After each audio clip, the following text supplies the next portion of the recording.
ꯍꯧꯈꯤꯕ ꯅꯨꯃꯤꯠ ꯈꯔꯅꯤ ꯑꯁꯤꯗ ꯅꯣꯡ ꯂꯦꯞꯇꯅ ꯆꯨꯕꯅ ꯃꯔꯝ ꯑꯣꯏꯔꯒ ꯉꯔꯥꯡ ꯅꯨꯡꯊꯤꯜ ꯄꯨꯡ 2 ꯇꯥꯔꯛꯄ ꯃꯇꯝ ꯑꯗꯨꯋꯥꯏꯗ ꯀꯣꯡꯈꯥꯝ ꯃꯃꯥꯡ ꯂꯩꯀꯥꯏꯗ ꯅꯝꯕꯣꯜ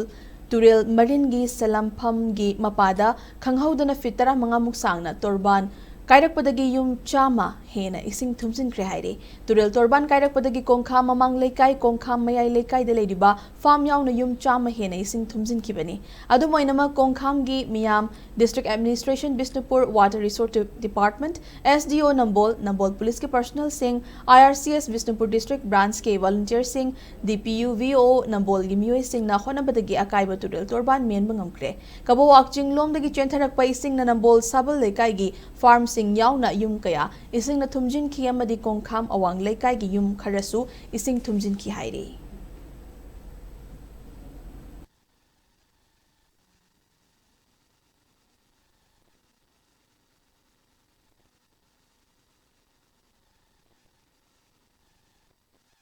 मफम से लेबर लोकोन रिंगबन तौरगा लेबर मयाम अमा थुमग्रे असिदा नतना युम कया अमसु हुजिक थुमना लेरी हुजिक फावदा अखोइना थागतरिबा लिस्ट से फना यामे अदो हुजिक अनोबा थुंगलकपा लेप्त्री हाइतारे अदुना मसिगी मतांगदा सरकार की माइकैदगी अथुबा मतमदा अखोइगी रिलीफ कैम्प सि कोंखा मयाइ लेकाइ यूथ क्लबता रिलीफ कैम्प अमा हांगतोकचरे अदुगा ममांगलोमदना कोंखा ममांग लेकाइगी क्लबतसु अमा हांगतोकचरे समाय तौरगा अखोइ रिलीफ कैम्प अनि हांगतोगा कइनोदा लेभम चाभम लेत्रबा तुम्भम चाभम लेत्रबा इसिंगना थुमखरबा युम कया अमा यारकपसिना मतेंग ओरगा अखोइ सरकार की साइडगी नमजबा मतेंग खरि तौबियु हाइबसिमा अखोइ थमजनिंग।